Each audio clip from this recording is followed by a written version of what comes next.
माहिती म्हणजे काय, ज्ञान म्हणजे काय, असं एक चर्चा होत असते.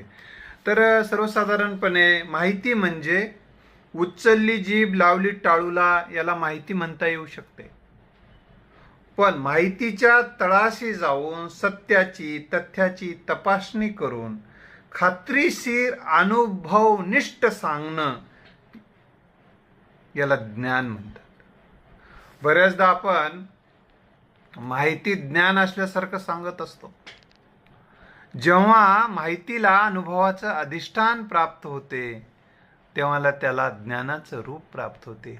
म्हणून तुकोबाराय म्हणतात, आले अनुभवाच्या अंगा ते या जगात देत असे.